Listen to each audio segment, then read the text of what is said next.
नमस्कार दोस्तों, स्वागत है एक बार फिर से हमारे न्यूज चैनल में। बिहार में बीजेपी एनडीए के पास लौटेंगे चिराग पासवान, बोले जहां नीतीश वहां लोजपा नहीं, अकेले भी नहीं लड़ेंगे चुनाव। जी हां दोस्तों, आपको बता दें कि लोजपा रामविलास के नेता चिराग पासवान की पार्टी ने बिहार में बीजेपी के साथ एनडीए में वापसी का मजबूत संकेत देते हुए साफ कर दिया है कि उनकी पार्टी अकेले नहीं लड़ेगी, लेकिन नीतीश वाले गठबंधन में भी नहीं रहेगी। रामविलास पासवान के बेटे चिराग पासवान के नेतृत्व वाली लोक जनशक्ति पार्टी ने बहुत मजबूत संकेत दिए हैं कि वो 2024 के लोकसभा चुनाव से पहले भाजपा और एनडीए के साथ वापस हो जाएगी।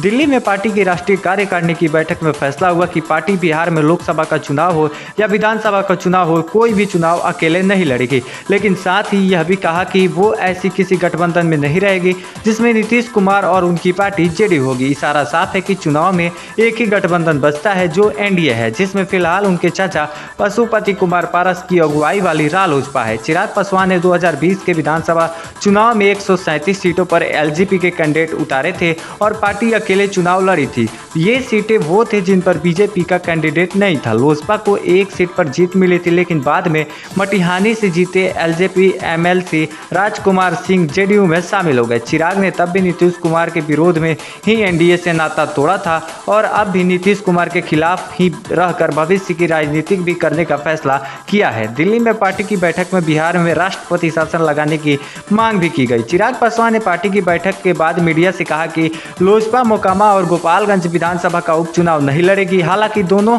सीट पर नामांकन का काम शुक्रवार को ही बंद हो चुका है, जो नॉमिनेशन फाइनल करने की अंतिम तारीख थी। लोजपा की बैठक पर सबकी नजर इसलिए थी कि वो किस पार्टी को इस चुनाव में समर्थन देगी, लेकिन चिराग ने चतुराई से समर्थन के फैसले पर कहा कि उनकी पार्टी ऐसी किसी भी गठबंधन का साथ नहीं दे सकती जिसमें नीतीश कुमार हो। चिराग ने कहा कि इसमें किसी को कोई संदेह नहीं होना चाहिए कि लोजपा किसे समर्थन देगी। चिराग के कहने का मतलब यही है कि लोजपा का समर्थन बीजेपी कैंडिडेट को मिलेगा, लेकिन बयान मतलब निकालने वाला दिया गया है। चुनाव में दूसरी तरफ बीजेपी ही है जिसमें चिराग पासवान के फैसले का फायदा मिल सकता है। चुनाव में अभी भी समय है और आने वाले दिनों में लोजपा की तरफ से समर्थन पर खुला फैसला भी सामने आ सकता है। तो आपको क्या लगता है, चिराग पासवान दोनों सीटों पर किसको समर्थन देंगे, बीजेपी कैंडिडेट या आरजेडी के कैंडिडेट? आपको बता दें कि आरजेडी के तेजस्वी यादव से भी चिराग पासवान के अच्छे संबंध है, तो ये भी हो सकता है कि चिराग पासवान आरजेडी को सपोर्ट कर दे। लेकिन आपको क्या लगता है, वो बीजेपी को सपोर्ट करेंगे? तो कमेंट करके बताएं।